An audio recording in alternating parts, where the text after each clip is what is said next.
జోహార్ doctor B R Ambedkar garu, జోహార్ doctor B R Ambedkar garu, జోహార్ doctor B R Ambedkar, జోహార్ doctor B R Ambedkar, doctor B R Ambedkar, జోహార్ డాక్టర్ బిఆర్ అంబేద్కర్.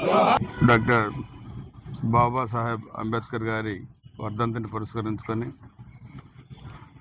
ఈరోజు ఆయనకి ఘనమైన నివాళి అర్పిస్తూ ఉన్నాం. ఈ ప్రపంచంలో అతిపెద్ద ప్రజాస్వామ్య దేశంగా భారతదేశాన్ని రూపశిల్పి చేసి ఈరోజు డెమోక్రసీ అంటే ఇండియా, ప్రజాస్వామ్యం ఇండియాలోనే ఉంది, మరి ఎక్కడ లేను అనే విధంగా కూడా గ్రామ స్థాయి నుంచి జాతీయ స్థాయి దాకా,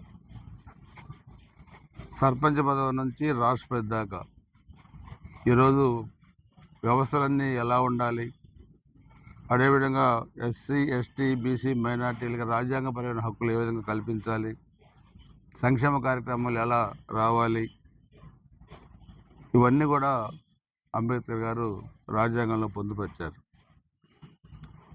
సో 1924 మధ్య ఆనాటి వైసీపీ ప్రభుత్వం అంబేద్కర్ గారి రాజ్యాంగాన్ని కాదని వాళ్ళ తాత రాజారెడ్డి రాజ్యాంగాన్ని అమలు పరచాలని చూశారు రాష్ట్రంలో.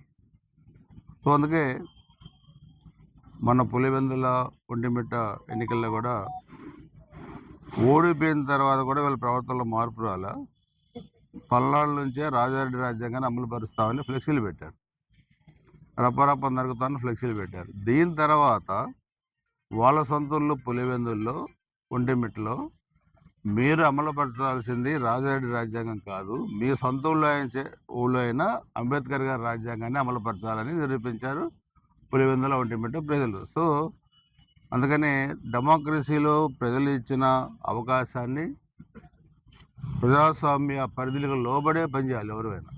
అందుకని నేనే నా సొంత రాజ్యాంగం రాసుకోవాలంటే కుదరదు. ఎవరికి రాజ్యాంగం నిర్మాత ఒకరే, అమలుపరచాల్సింది ఆయన రాసిన రాజ్యాంగాన్ని అమలుపరచాలి ఇండియాలో.